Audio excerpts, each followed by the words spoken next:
I know I've left it a little bit late. I've got a few more trailer reactions to drop, another BTS video to drop this week. It's been a bit hectic, but we're pushing through. We'll get there. Today, I'm going to be reviewing Stranger Things Season 3.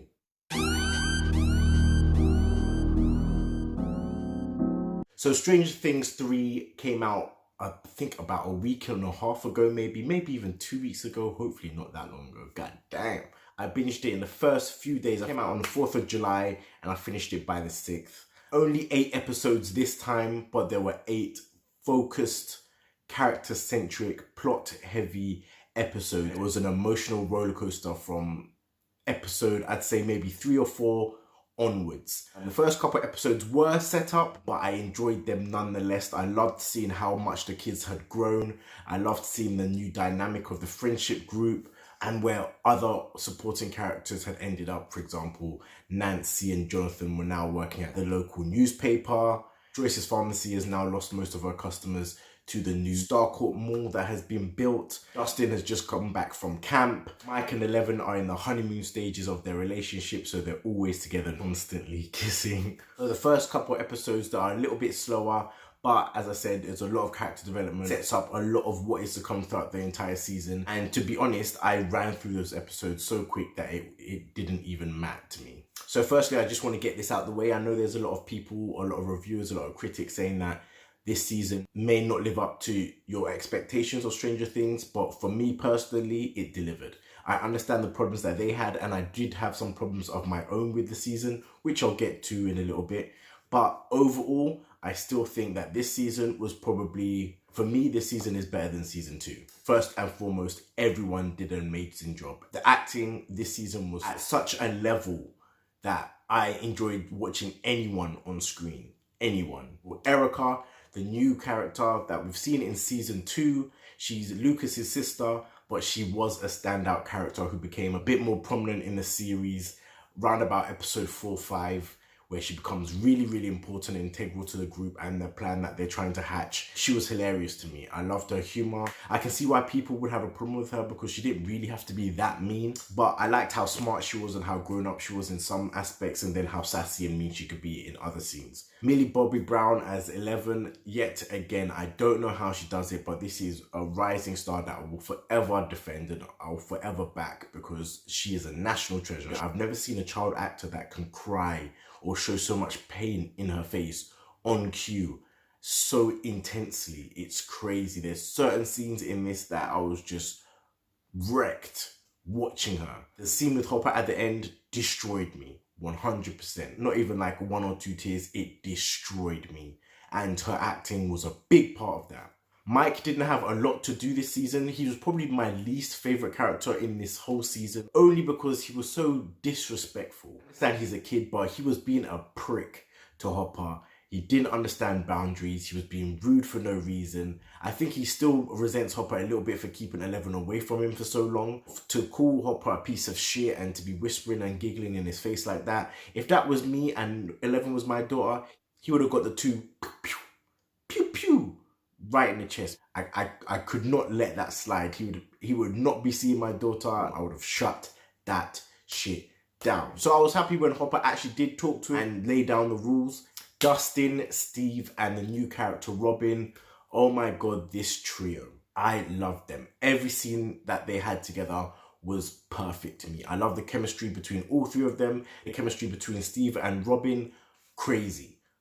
I'm a little bit upset that he couldn't catch a break, and she did end up letting him know that she likes girls instead of guys when I had that big heart-to-heart about who they liked. And that was a letdown for me, just because I feel like Steve just can't catch a break. His whole arc has changed and his character's different and he can't get girls as easily as he used to, which is very sad because Robin was someone that he necessarily didn't think was his type, but warmed to her throughout the season. And then when he got the courage to actually tell her how he felt, he was shut down yet again. Steve, my brother, I guess 7th time's the charm. Dustin and his duet with Susie, his girlfriend, was amazing, and I haven't felt so much nostalgia as I did when I heard that Neverending Story theme. Dustin is a definite standout character this season. He had one of the biggest roles from start to finish. The only thing that I didn't like was that he didn't get to chilled with his friends a lot because he was off doing his own things because his friends are dicks and they didn't care about him when he came back from camp, and I didn't like that at all. Sorry, I had to get that out. Two extremely surprising standout characters for me this season as well. Number one, Billy.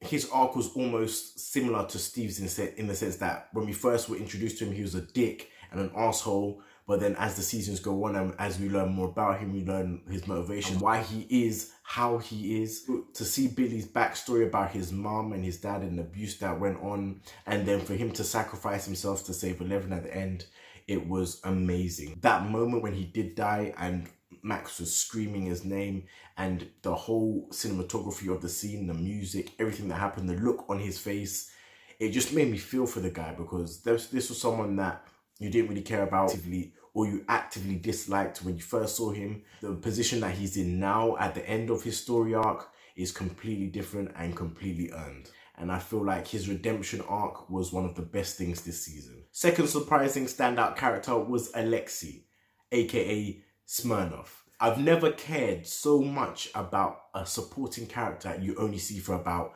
2 or 3 entire episodes. He didn't have that much screen time, but every time he was on screen, I was rooting for him. And his death was probably one of the most tragic things in Stranger Things history, because he just wanted his cherry Slurpee. If you feel like it was a bit weird for him to betray the Soviet Union at the time, if you watch the first episode, because I went back and I watched the first episode when he was first introduced, when one of the scientists are looking at the gateway and the machine that they've created and saying that it's beautiful, even then Alexei looks like very disheartened, very scared, and it's almost like he's thinking, what have we done? So those are the seeds sown at the beginning to show that he never was really 100% on board with his plan, and it makes more sense that he would defect in the end. Rest in peace, Alexei, because you were amazing. Another important death of this season was Hopper. I'll say death because we don't really know if he's 100% dead. We didn't see his death. It would make sense if he died. I kind of hope that he is dead, just because it will make the scene where 11 reads his last letter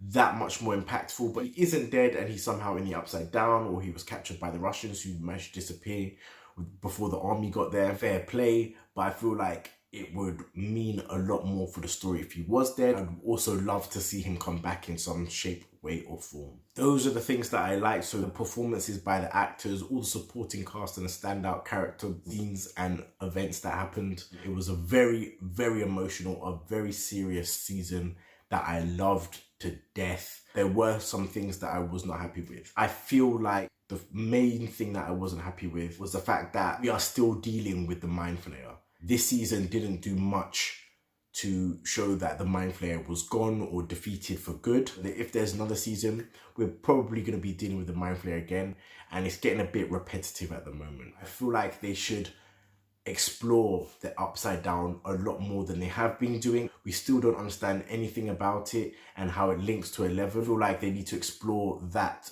part of the show and all that lore and stuff like that. That was my review of Stranger Things Season 2. Let me know if I've forgotten anything major that I should have spoken about down in the comments below. Remember to follow me on Twitter, Facebook and Instagram. Smash the like button if you enjoyed this review. Ring the bell to turn post notifications on. Subscribe if you're new to my channel. And as usual, I'll see you in the next one. Peace. Taylor about the fucking flex.